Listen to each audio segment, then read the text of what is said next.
ومن سيئات أعمالنا من يهد الله فلا مضل له ومن يضلل فلا هادي له وأشهد أن لا إله إلا الله وحده لا شريك له وأشهد أن محمدا عبده ورسوله أما بعد فأعوذ بالله من الشيطان الرجيم بسم الله الرحمن الرحيم إنا لما طغى الماء حملناكم في الجارية لنجعلها لكم تذكرة وتعيها أذن واعية. یہ قرآن کی ایک بات ہے کہ اللہ کے بندو، آج اگر تم دنیا میں موجود ہو تو یہ ایمان کی برکت ہے.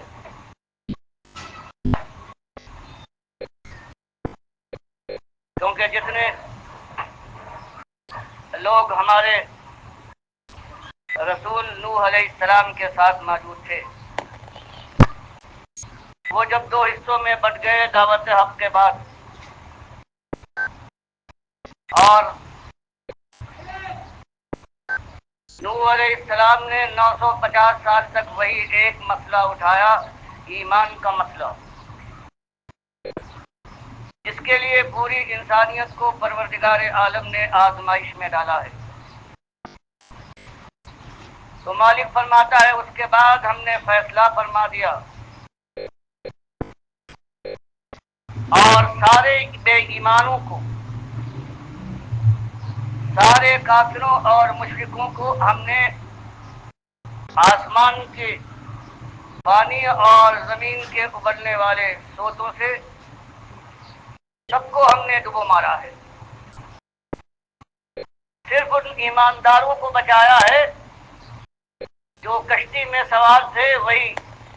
مالک یاد دلاتا ہے کہ ایمان کی ناقدری کرنے والوں،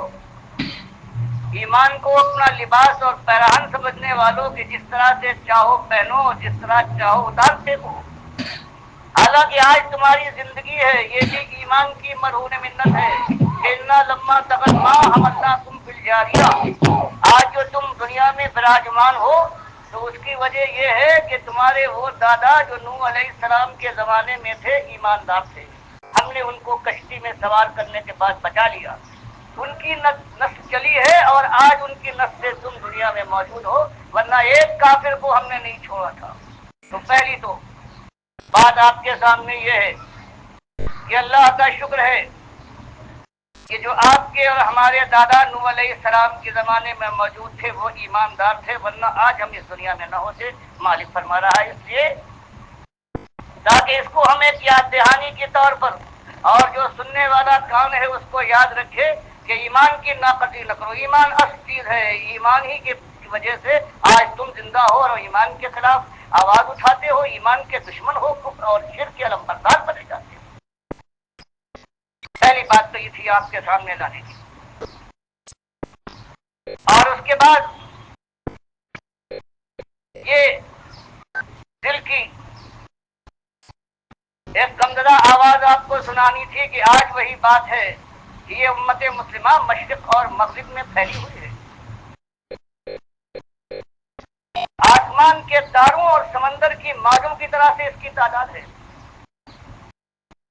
اور آج ساری دنیا میں اس کے ماتھوں پر ٹھوکرے ہیں، اس کے منہ پر تھوکا جا رہا ہے.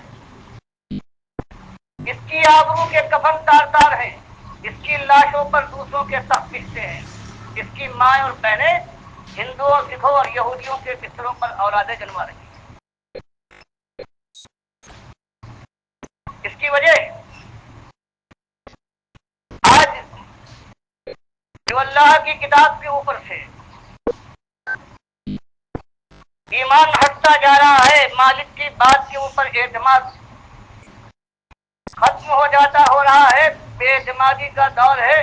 اس وجہ سے کہ قرآن پڑھنے والے اگر کبھی پڑھیں یا کانوں میں ان کے آواز آئے تو قرآن تو یہ کہتا ہے کہ تم ہی سربلند ہوگے، تم ہی کامگار ہو، تمہارے سروں پر عزت کا تاج رکھا جائے گا، تمہاری بات بات، تمہارا چلن چلن سمجھا جائے گا. اور اس کے بعد یہ ذلت اور خواری کیسی؟ تو آج کا مسلمان یہ سمجھتا ہے کہ یہ قرآن میں تسلی دی تھی مالک نے، کس تسلی تھی؟ اس لیے کہ وہ سمجھتا ہے کہ ہمارا ایمان صحیح ایمان ہے، ہم ایمان پر قائم ہیں اور اس کے بعد بھی ذلیل۔ اس کے معنی یہ ہے کہ اللہ کے فرمان میں کوئی بات ہے، اللہ نے دل بڑا کرنے کے لیے یہ بات کہی تھی۔ تو آپ کی خدمت میں صرف یہی بات میں لانا چاہتا ہوں کہ للہ اس خیال کے اندر نہ مبتلا ہوجیے، غور کیجئے کہ بات کہاں گئی ہے، پہنچی کہاں تک ہے۔ اللہ کی بات صحیح، اصلی بات جو ہمارے اندر پیدا ہوئی ہے کلمہ پڑھنے والوں کے اندر، اور وہ اصلی بات یہ ہے کہ ان کا ایمان ایمان نہیں رہا۔ ان کے ایمان میں کفر نے داخل ہونے کے بعد ان کے ایمان کو بدل دیا ہے، شرک نے آلودہ کرنے کے بعد ان کا ایمان ان کے پاس باقی نہیں رکھا۔ اور یہی میں آپ کے سامنے انشاءاللہ پیش کرنے کی کوشش کروں گا۔ اصلی بات یہ ہے، یہ چیز ہے، یہ زہر ہے جو آج مسلمان امت جو کہلاتی ہے اس کی رگوں میں دوڑ رہا ہے، اور جب تک اس کا مداوع نہ ہو، اس کو نہ روکا جائے اور اس کے زہر کا تریاق میسر نہ کیا جائے، اس وقت تک یہ دنیا بھی نہ بدلے گی اور یہ ذلت اور خاری کا سما یوں ہی بندھا رہے گا، اور جو اٹھتا جائے گا آپ کے شوروں کے اندر صبح و شام جب تک قیامت نہ ہو، آپ نہ آئے، اور اس کے بعد پھر ہمیشہ کی جہنم کے سفر کر دیا جائے۔ اس سلسلے میں آپ کے سامنے ایک اپنی واردات بیان کرنا چاہتا ہوں کہ جوانی کا عالم تھا۔ ایک حکیم الامت کہلاتے ہیں، قرآن کا ذکر اعمال قرآنی ایک ان کی مشہور کتاب میرے سامنے آئی۔ اس وقت بھی کھٹک پیدا ہو رہی تھی، غلامی کی زنجیروں میں ہم جکڑے ہوئے ہیں، اور ہر طرف اللہ کے بندے جو ایماندار کہلاتے ہیں وہ ذلیل و خوار ہیں۔ اس حکیم الامت کی کتاب اعمال قرآنی کے نام کے پڑھنے کے بعد جب اس کو دیکھا ہے تب پتا چلا کہ اصلی بات کیا ہے۔ آج جو ایمان اس امت کے اندر ایمان مانا جاتا ہے، اور اس ایمان کے علمبردار جو حکیم الامت کہلاتے ہیں، اس کتاب کے ایک دو باتیں آپ کے سامنے ہیں۔ یہ فرمایا اشرف علی تھانوی حکیم الامت نے کہ دیکھو اگر کوئی تمہارا دشمن ہے، اس سے بدلہ لینا چاہتے ہو، تو اس کے بعد ایک مٹی دریا تلاش کرو، کسی ہندو کی قبر کی، ایک یہودی اور عیسائی کی قبر کی مٹی لاؤ، اور ایک برباد جو ڈھایا ہوا مکان ہے اس کی مٹی لانے کے بعد ایک ہانڈی میں اس کو رکھنے کے بعد اس کو سندروس اور کندروس کی دھونی دو، اور پھر اس کے اوپر قرآن کی آیت پڑھ کر پھونکو، اور تھوڑی سی مٹی لے کر اپنے دشمن کے گھر میں پھینکو، اور پھر تماشا دیکھو۔ لیکن دیکھنا کہ جتنی سزا دینا چاہیے اس سے زیادہ سزا نہ دینا۔ تو یہ ایک چیز، یہ حکیم الامت کی ایک چیز دماغ میں آنے کے بعد پھر یہ ہوا، اگر ایمان یہ ہے، اگر یہ شوبدہ گری اس کے معنی ایمان ہے، اور اس چیز کو پیش کرنے والے امت کے حکیم اور دانا کہلاتے ہیں، تو آخر وہ لا الہ الا اللہ اور محمد رسول اللہ کا معاملہ ہے، وہ اگر اس طرح سے برباد نہ ہو تو وہ بربادی کا اور کیا انجام ہونا چاہیے۔ اس کے بعد کچھ اور بڑا ہوا، تفسیر پڑھنا شروع کی۔ پہلے سورہ فاتحہ اٹھا کر دیکھیے کہ ایاک نعبد و ایاک نستعین، کہ مالک ہم تیرے بندے ہیں، صرف تیرے بندے، تیری بندگی کرتے ہیں اور تجھ ہی سے مدد مانگتے ہیں۔ اس کے اوپر حاشیہ دیکھا، اور حاشیے میں حقیقت یہی ہے کہ اللہ ہی سے مدد مانگنا چاہیے، لیکن اگر کسی اللہ کے مقبول بندے کو رحمت الہی کا واسطہ مان کر، غیر مستقل سمجھ کر اگر اس سے بھی استعانت ظاہری کی جائے یعنی اس کو بھی پکار لیا جائے کہ یا رسول مدد اور یا علی مشکل کشا تمہاری دعائی ہے، تو اس کے بعد یہ بھی جائز ہے اور یہ بھی استعانت الہی سے تعلق ہے، در حقیقت اس کے معنی یہی ہے۔ اور یہ جب تفسیر عثمانی کے اندر یہ پڑھا اور محمود الحسن صاحب نے یہ 3 پاروں کی تفسیر اور حاشیہ خود لکھا ہے، تو دماغ کے ساری چونیں ہل گئی کہ وہ آیت کی جو خالص توحید کے لیے شرک مستقل رد ہے، اب اس کی یہ تعویل ہو رہی ہے کہ اگر کسی مقبول بندے کو رحمت الہی کا محض واسطہ سمجھ کر اس کو پکار لیا جائے تو اس کے بعد یہ بھی جائز ہے، اور یہ بھی ایاک نعبد و ایاک نستعین کے اندر آتا ہے۔ تو اس کے بعد پھر یہ ایمان نے اپنا سر پیٹ لیا۔ اور اس کے بعد مفتی اعظم کی جب تفسیر چھپی، مفتی شفیع صاحب کی بالکل یہی بات ان کے اندر اور تلاش کی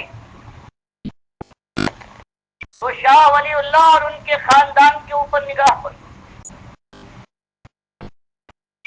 حجت اللہ البالغہ پر ہی معلوم ہوا کہ اگر یہ لوگ کہتے ہیں کہ علی رضی اللہ تعالیٰ عنہ تشریف لے آتے ہیں، مدد کرتے ہیں، غوث کا صحیح معنوں میں بقوات والا یہ فریاد رس ہے، داتا دیتا ہے، تو بتاؤ کس طرح سے اس کو رد کرے۔ شاہ ولی اللہ صاحب تو حجت اللہ البالغہ میں لکھتے ہیں کہ جیسے کچھ مرد ہوتے ہیں ان کے اندر زنانہ پن بتائے، کچھ عورتیں ہوتی ہیں ان کے اندر کچھ مردانگی کے آثار ہوتے ہیں، اسی طرح سے کچھ ایسے فرشتہ صفت اللہ کے بندے ہوتے ہیں کہ جب وہ وفات پاتے ہیں تو ملائکہ کے ساتھ وہ داخل ہو جاتے ہیں، ان کے اوپر بھی اللہ الہام کرتا ہے، جیسے ملائکہ اللہ کے حکم سے دنیا کے کاروبار میں اللہ کا حکم چلاتے ہیں، فرمایا یہ بھی ان کے ساتھ مل جاتے ہیں۔ تو اب یہ دیکھنا ہے کہ آخر یہ کیا دین ہے کہ جس طرف جہاں کہیں ہاتھ رکھو۔ اب انفاظ العارفین جب ان کے خاندان کی جب خدائی کی داستان سنائی، انفاظ العارفین شاہ ولی اللہ لکھنے کے بعد لکھتے ہیں کہ میرے تایا ابو رضا محمد مسجد میں بیٹھے ہوئے تھے کہ ایک شخص آیا اور اس نے کہا کہ اولیاء اللہ تو ہوا کرتے تھے۔ فرمایا کہ میرے دایا نے یہ بات سنی ہے اور غصے کے ساتھ کہا کہ کیا مراد ہے تیری کہ اولیاء اللہ ہوا کرتے تھے؟ اس نے کہا حضور اور کیا کہوں، اب کہاں؟ لکھتے ہیں کہ میرے تایا نے پوچھا کہ کوئی نام تو لے۔ اس نے کہا بایزید بستانی رضی اللہ تعالیٰ عنہ ہے۔ کہتے میرے تایا نے پوچھا کہ آخر وہ کیا کرتے تھے، بتاؤ ان کی کرامت۔ اس نے کہا حضرت ان کا عالم یہ تھا کہ کسی کے اوپر نگاہ ڈالتے تو اس کے بعد وہ طرف کر مر جاتا۔ کہتے پوچھا کہ اور؟ اس نے کہا اور کیا حضرت، یہ کچھ کم ہے؟ تو شاہ ولی اللہ صاحب لکھتے ہیں کہ میرے دایا نے کہا کہ میرا حال یہ ہے کہ میرے دل کو اللہ کے نبی صلی اللہ علیہ وسلم نے اپنے دل کے نیچے رکھ کر وہ تربیت دی ہے کہ اگر میں ایک نگاہ ڈالوں تو انسان تڑپ کر مر جائے، اور اگر میں چاہوں دوسری نگاہ ڈالوں تو وہ پھر جی کر کھڑا ہو جائے۔ اور پھر یہ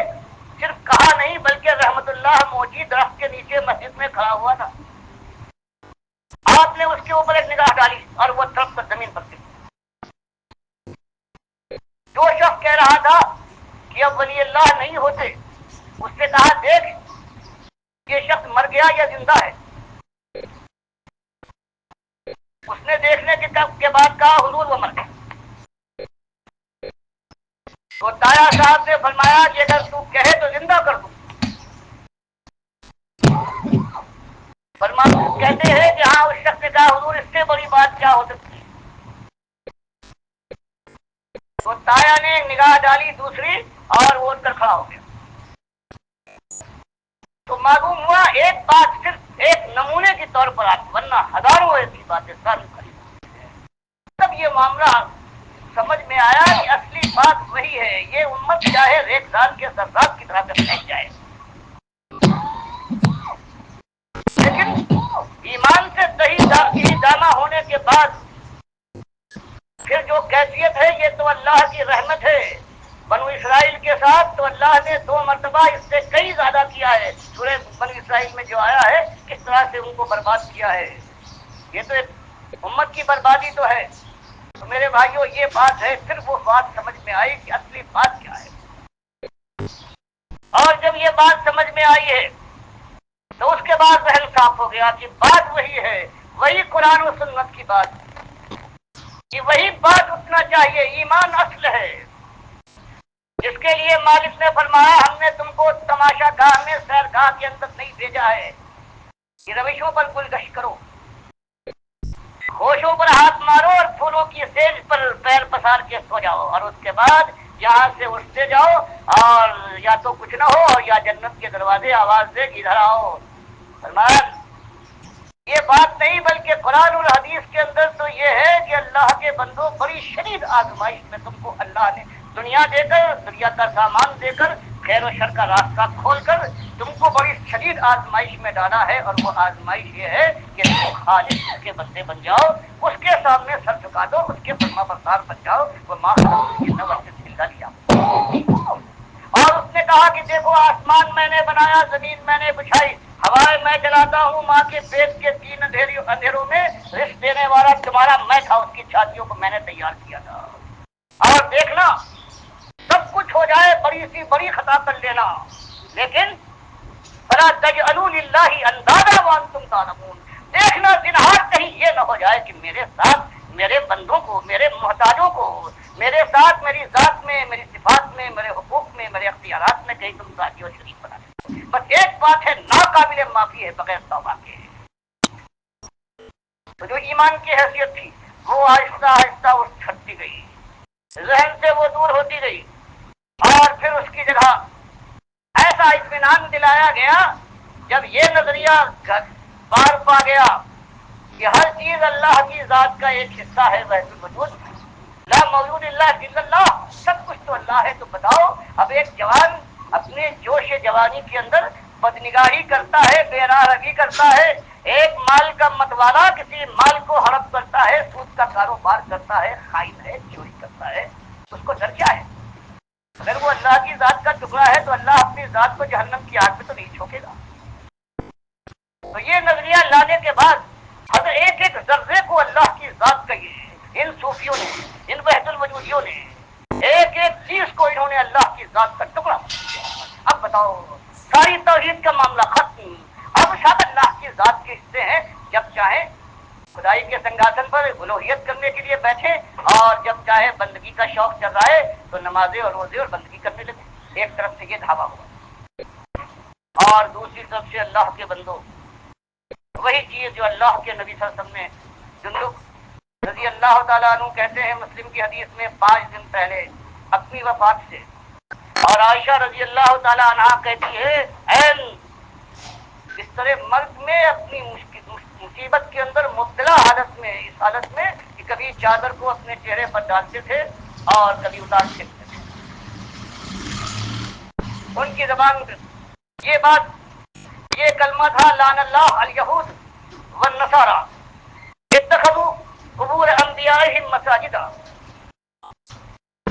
کہ جو اللہ نے آپ کو آپ پر اظہار غیب کیا تھا, جو آپ کو پروردگار نے بتایا تھا کہ یہ امت بھی ماری جائے گی, اس کے اندر بھی شرک داخل ہوگا, اور اہل کتاب امتوں کی طرح سے وہی سب سے بڑا ذریعہ ہوگا, وہی قبر کا ذریعہ, وہی قبر کا. تو یہ بھی ڈرایا. اللہ کی کتاب بیان فرمائے کہ انک میت وانہم میتون, کل نفس ذائقۃ الموت, سب کو موت کا مذاق مزہ چکھنا ہے اے نبی صلی اللہ علیہ وسلم، آپ کا بھی وہ دن آ جائے گا۔ اور پھر فرمایا پروردگار عالم نے اس کے بعد، موت کے بعد پھر دنیا سے تعلق منقطع ہو جائے گا۔ وَمِن وَرَائِهِمْ بَرْزَخٌ إِلَىٰ يَوْمِ يُبْعَثُونَ،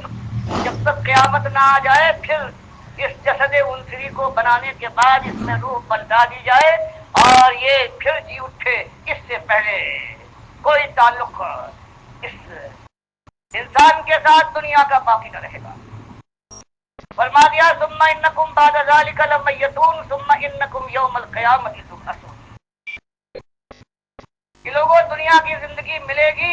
اس کے بعد موت ہے اور موت کے بعد صرف قیامت کے دن تم کو اٹھایا جائے گا۔ اور فرمایا جو یہ مردے ہیں یہ اموات غیر احیاء، یہ مردے ہیں ان میں جان کی رمق نہیں ہے۔ وما یشعرون ایان یبعثون، ان کو تو یہ بھی خبر نہیں ہے کہ یہ خود کب اٹھائے جائیں گے، بالکل اپنے حال سے بالکل بے خبر ہے۔ گویا قرآن نے اس قبر پرستی کی جو جڑ ہے کہ یہ قبر والا زندہ ہے، دیکھتا ہے، سنتا ہے، دعا کرتا ہے، اس جڑ کو قرآن نے یوں ختم کیا۔ اور نبی صلی اللہ علیہ وسلم نے بخاری کی حدیث میں بیان فرمایا کہ دو فرشتے مجھے آئے اور لے گئے، آپ کے مقامات بھی دکھائے ہیں یہاں، اور اس کے بعد جنت دکھائی، جنت کے بعد جنت الفردوس میں لے گئے، میں نے تعریف کی سب سے اچھی جگہ یہ ہے۔ پھر انہوں نے کہا کہ دونوں فرشتوں نے کہ آپ ذرا اوپر نگاہ ڈالیے، کہتے میں نے نگاہ ڈالی اور ایسی جگہ نظر آئی کہ جنت الفردوس کی اور کوئی جگہ اس کا مقابلہ نہیں کر سکتی۔ میں نے پوچھا کہ یہ جگہ کس کی ہے، مقام کس کا ہے؟ دونوں فرشتوں نے، میکائیل اور جبریل علیہ السلام نے کہا یہ آپ کا مقام ہے۔ بخاری کی حدیث میں اللہ کے نبی صلی اللہ علیہ وسلم فرماتے ہیں پھر میں نے کہا جب میرا مقام ہے تو چھوڑو مجھے، میں اس میں داخل ہو جاؤں۔ ان دونوں فرشتوں نے کہا کہ نہیں، مقام تو آپ کا ہے لیکن ابھی آپ کی زندگی کی ایک مدت باقی ہے، آپ اسے پورا کر لیں، آپ اس میں داخل ہو جائیں گے۔ حدیث نے بتا دیا کہ اللہ کے نبی صلی اللہ علیہ وسلم وفات کے بعد جنت الفردوس میں شہداء سے بھی بلند مقام، جس کا مسلم میں اشارہ آیا ہے، جس کو وسیلے کے نام سے آیا ہے، اللہ کے نبی صلی اللہ علیہ وسلم نے فرمایا کہ وہ ایک بندے کو ملے گا سب سے بڑا اور معزز مقام ہے، اور مجھے امید ہے وہ بندہ میں ہوں گا۔ تو قرآن اور حدیث کے بعد اللہ کے نبی صلی اللہ علیہ وسلم کی وفات کے اوپر ابو بکر و عمر رضی اللہ تعالیٰ عنہما میں یہی بات اٹھی کہ نبی صلی اللہ علیہ وسلم زندہ ہے یا وفات پا چکے، اور آخر میں صدیق اکبر رضی اللہ تعالیٰ عنہ کی خطبے کے بعد یلا من کان یعبد محمدن فإن محمدن قد مات، کان کھول کر سن لو، اگر کسی کے دل میں کوئی شک، کوئی تردد ہے کہ جو محمد صلی اللہ علیہ وسلم کا پجاری تھا ان کو الحی مانتا تھا کہ ان کے لیے وفات نہیں ہے، موت نہیں آئے گی، زندہ جاوید ہے، ہمیشہ رہیں گے، تو وہ سن لے ان محمد قد مات، کہ محمد صلی اللہ علیہ وسلم کی وفات ہو گئی، اور وہ من کان یعبد اللہ فإن اللہ حی لا يموت، اور جو اللہ کا صحیح معنوں میں پجاری تھا اور ہے وہ سن لے کہ اللہ کو موت نہیں ہے، پروردگار الحی ہے، القیوم ہے۔ وما محمد اللہ رسول قد خلت من قبلہ الرسل، پھر قرآن کی دو آیتیں پڑھنے کے بعد وہ شہادت دی ہے۔ تو بخاری بیان کرتے ہیں کہ حضرت عمر رضی اللہ تعالیٰ عنہ اور چند حضرات تھے جو متاثر تھے، وہ ہوش میں آ گئے، اور اس کے بعد سب کی زبان پر یہ آیتیں جو پہلے ہمیشہ پڑھتے تھے وہ جاری ہو گئی۔ تو گویا اس طرح سے قرآن، حدیث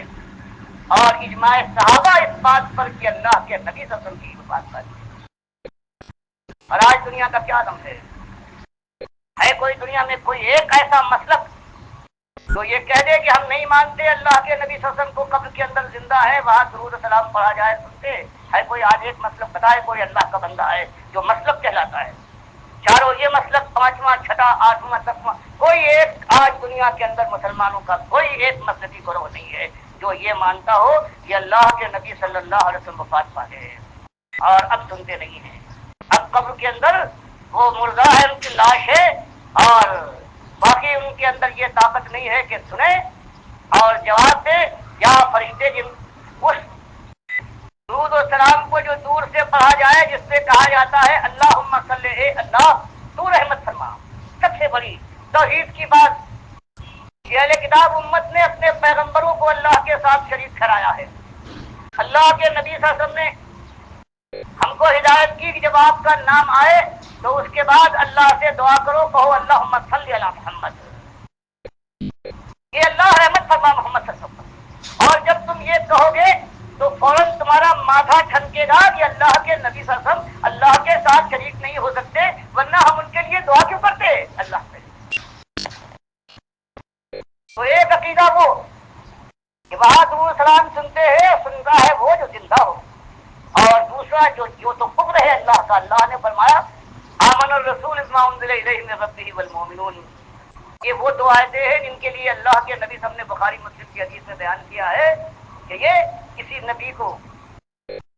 اس طرح سے یہ عظمت کی چیزیں نہیں ملی ہیں۔ معراج میں مسلم کی روایت ہے کہ جہاں تین چیزیں اللہ نے مجھے دی ہیں، 5 وقت کی نماز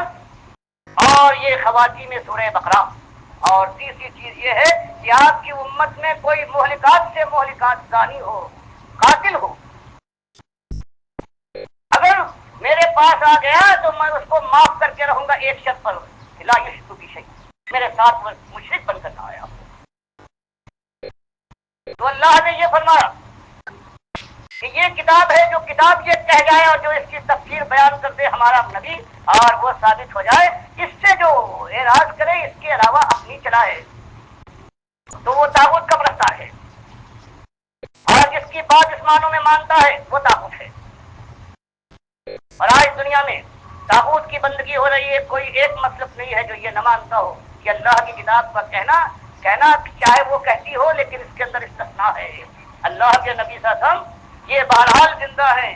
اور قبر میں قیامت سے پہلے زندہ ہیں، سنتے ہیں اور جواب دیتے ہیں، اور اللہ کی بجائے جو اللہ فرماتا ہے الی اللہ ترجع الامور کل، سارے اعمال اللہ کے پاس فیصلے کے لیے پہنچتے ہیں۔ لیکن یہ عقیدہ کیا ہے آج سارے امت مسلمہ کا، کہ یہاں جو ہم درود پڑھے دور سے قبر پر تو خود سنتے ہیں، دور سے پڑھے تو فرشتے عربی بھی نہیں جانتے کہ ہم نے اللہ کو مخاطب کیا ہے، اللہم صلی، کوئی سارے اعمال کو لے کر یا اس درود کے الفاظ کو لے کر جا کر قبر نبی صلی اللہ علیہ وسلم کے اندر آپ کے اوپر پیش کر دیتے ہیں۔ یہ وہ شرک ہے کہ آج امت کے ہر رب کے اندر دوڑ رہا ہے، اور اللہ اس گالی کو مالک فرماتا ہے، ایک گالی ان اللہ لا یغفر ان یشرک به ویغفر ما دون ذلک لمن یشاء، اور ابن آدم شتمنی، یہ کافر اور مشرک ایمان کے معاملے میں جو بگاڑ پیدا کرتا ہے یہ مجھے گالیاں دیتا ہے۔ تو یہ امت نمازی امت ہے، آج دنیا میں کوئی ایسی قوم موجود نہیں ہے جو عبادات کے لحاظ سے اتنا وقت صرف کرے، اتنا مال لگائے حج اور زکات کے سلسلے، اس قدر عبادت گزار ہو، لیکن ایسی عبادت جس کے اندر ایمان کا معاملہ بگڑ جائے۔ تو اللہ فرماتا ہے مثل الذین کفروا اعمالهم،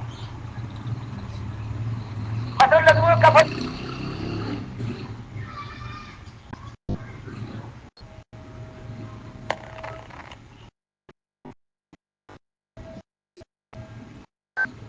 تو وہ بھی سن لے گا